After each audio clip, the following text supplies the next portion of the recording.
আসসালামু আলাইকুম। ফারহান খান আপনাদের সবাইকে স্বাগতম। আমি এখন আছি রাশিয়ার রাজধানী মস্কোতে। আর মস্কোতে একটা লোকাল ট্রেন স্টেশন দাঁড়িয়ে আছি। তো আমি এই মস্কোতে অনেকগুলো লোকাল ট্রেন লাইনগুলো আছে, যেমন D1, D2, D3, D4।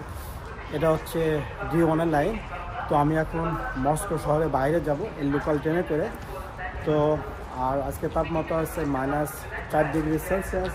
Feel হচ্ছে অলমোস্ট 6-7 এমন হবে আর কি। ভালোই শীত, হালকা গুড়ি গুড়ি বৃষ্টি, পরে হচ্ছে বাতাস তো সাথে ফ্রি আছে।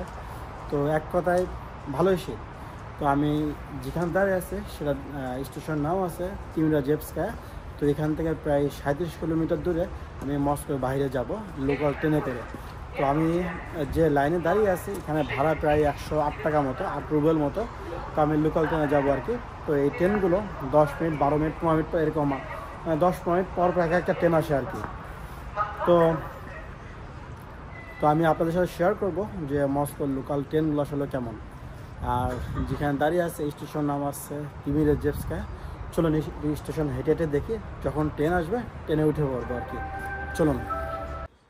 তো বন্ধুরা, আমি যে ট্রেনে যাব সে ট্রেনটা দেখতে কিন্তু অলমোস্ট এমনই, এটাই আর কি। তো এটা অন্য লাইনে আসছে। তো আমার ট্রেনটা এদিক থেকে আসবে, তো আমরা এদিকে যাব। তো এখানে বিভিন্ন স্টেশনের নাম দেওয়া আছে। তো আমি যেদিকে যাব সেই দিকে এখানে আরও লিস্ট আছে আর কি। তো লিস্টগুলো এখানে শো করতেছে না, অনেক বড় লিস্ট, অনেক দূর পর্যন্ত যাব আর কি। দেখুন, এটা হচ্ছে মস্কোর লোকাল ট্রেন। তো আমার সাইডের ট্রেনটা আসলে আমি ট্রেনটা আপনাদেরকে দেখাবো। আর এখানে অনেক এখানে মেট্রো স্টেশন আছে। আমি যেখানে দাঁড়িয়ে আসছি মাটির নিচে মেট্রো স্টেশন আছে। আর এটা হচ্ছে লোকাল ট্রেন স্টেশন। এটা 15 মিনিট 20 মিনিট পর পর একটা ট্রেন আছে। দেখুন, ট্রেনে তেমন একটা মানুষজন নাই, একদমই ভিড় ছাড়া।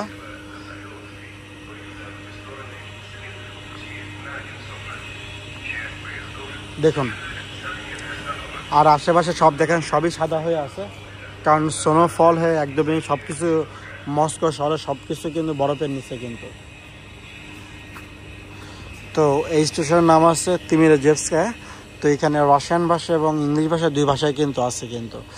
আর এইদিকে হচ্ছে এক্সিট পয়েন্ট 1 থেকে 6 এক্সিট পয়েন্ট আছে। আর এদিক দিয়ে কোনো এক্সিট পয়েন্ট নাই। এখানে দেখেন 9 লেখা আছে, এটা হচ্ছে মেট্রো লাইন। আর 13 নম্বর হচ্ছে এই পাশে মনোরেল আছে। তো এখানে মনোরেলের সাথে কানেক্টেড। তো মস্কোতে প্রতিটা রেল স্টেশন একটার সাথে কানেক্টেড কিন্তু। যে এটা আমার ট্রেন না, এটা হচ্ছে এয়ারপোর্টের সাথে কানেক্টেড। এটা হচ্ছে ডাবল ডেকের ট্রেন। দেখুন,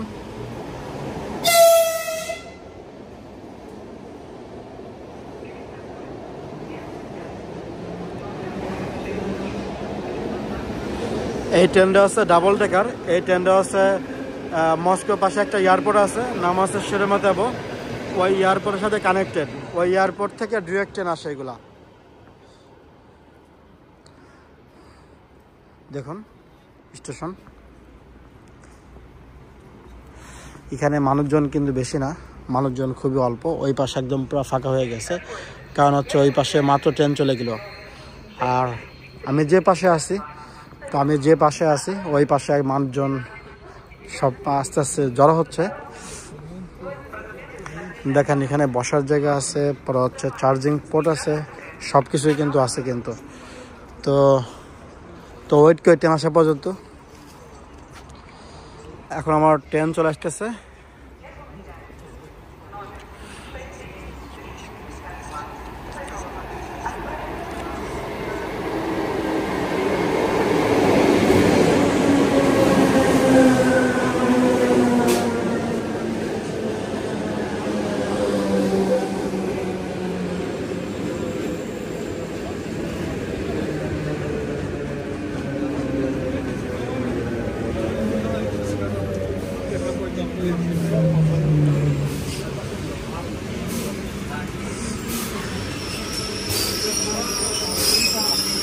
দেখেন মস্কোর লোকাল ট্রেন। এখন আমি ট্রেনে উঠবো।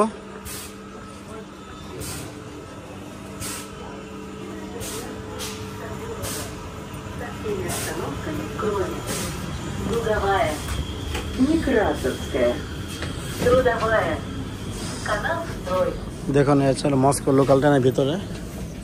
আমি এদিকে যাব, আর এখানে দাঁড়ানোর জন্য যথেষ্ট জায়গা আছে। আর এখানে কিন্তু মস্কোর যে ম্যাপ আছে ফুল ম্যাপটা দিয়ে দেওয়া, কিন্তু দরজা লক হয়ে যাবে।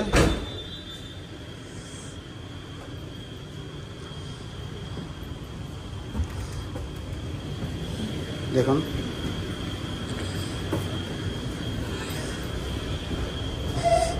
চলুন ভিতরে যাই।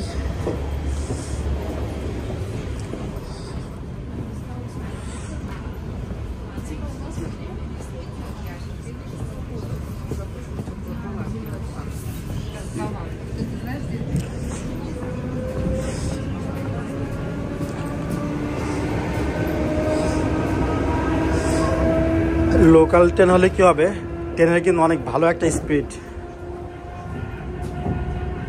গ্লাসটা ময়লা।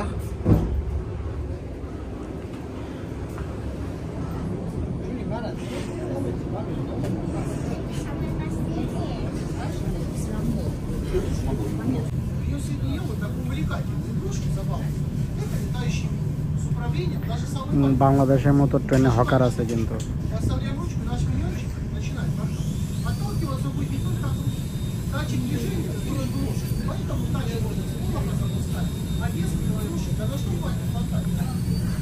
ও ট্রেনের ভিতরে ড্রোন বিক্রি করতেছে,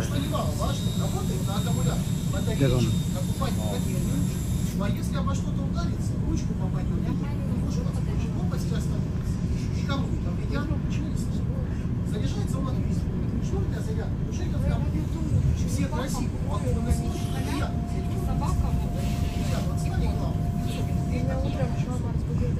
বাংলাদেশে যেমন ট্রেন ঝালমুড়ি সব কিছু বিক্রি করে, তো এখানে ট্রেনের ভিতরে ড্রোন বিক্রি করতেছে। এখন পর্যন্ত 5টা হকার কিলো, কেউ হাত মোজা, কেউ পাও মোজা, কেউ শীতের ড্রেস এসব বিক্রি করতেছে।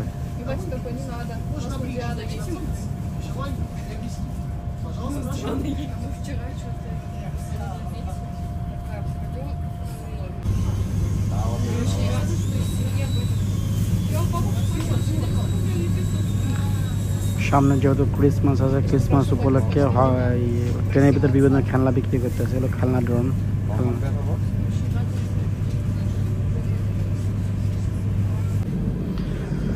তো বাংলাদেশে যেমন ট্রেনের ভিতরে বিভিন্ন বিক্রি হয়, তো মস্কোতে কিন্তু বিভিন্ন ধরনের খেলনা এই ধরনের কিছু ট্রেনে বিক্রি হয়। আর আমাদের ট্রেন এখন মস্কোর বাইরে আছে, মস্কো মানে শহর থেকে দূরে, একে পাদ মস্কো বলে আর কি।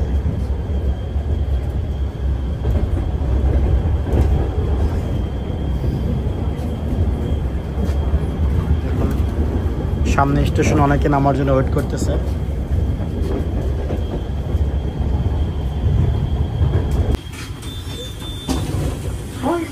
তো এটা একটা স্টেশন, স্টেশনের নাম হচ্ছে লুবনিয়া।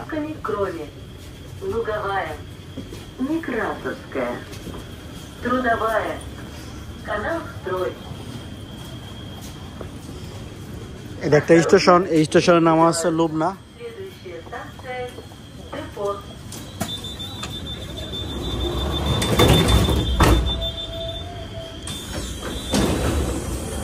তো বন্ধুরা বুঝতে পারতেছেন যে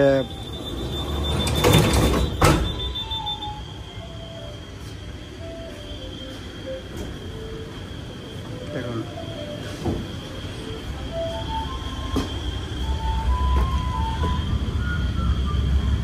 আর আমাদের ট্রেন কিন্তু মস্কো শহরের এখন বাহিরে, মানে পাদ মস্কো বলে আর কি।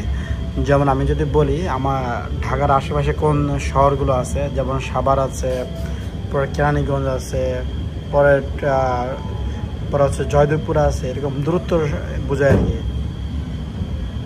এটা মস্কোর বাইরে।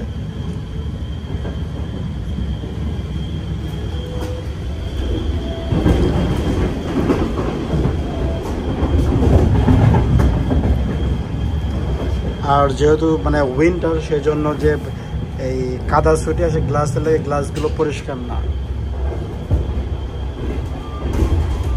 সবাই ট্রেনের ভিতরে যার যার মতো ব্যস্ত আছে, কেউ ফোন টিপতেছে।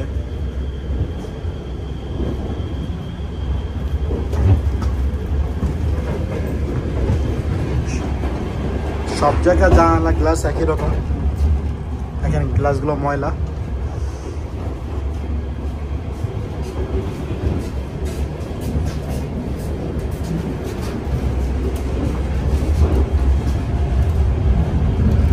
দেখেন চারিদিকে শুধু ধুধু স্নোফল।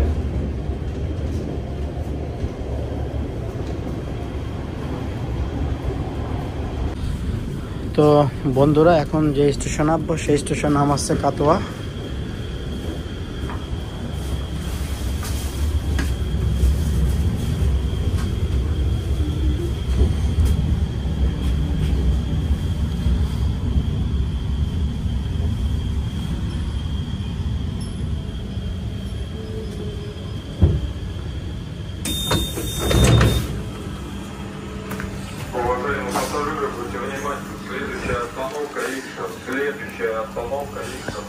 তো মাত্র স্টেশন থেকে নামলাম। তো এখানে দেখতেই পারতেছেন যে মস্কোর মতো অনেক বড় বড় বিল্ডিং বা ইনফ্রাস্ট্রাকচার নাই। এটা হচ্ছে কাটোয়ার। আর এদিকে প্ল্যাটফর্ম কিন্তু মস্কোর মতো অত সুন্দর না, এখানে জাস্ট আমাদের বাংলাদেশের মতো সিম্পলি একদমই এই ছোট প্ল্যাটফর্ম। তো বন্ধুরা স্টেশন নামলাম। তো আশা করি রাজশাহীর যে লোকাল ট্রেনগুলো আছে কিছুটা বুঝতে পেরেছেন যে রাজশাহীর লোকাল ট্রেনের ভিতরে কেমন, মানে কেমন ক্যাপাসিটি। তো সব কিছু আসলে দেখানো সম্ভব না, কারণ যেহেতু পাবলিক প্লেসে, তাই ভিডিও এখানে শেষ করতেছে। তো ভালো থাকবেন, যদি কোনো জানার থাকে সেটা কমেন্টসে জানাবেন। আল্লাহ হাফেজ।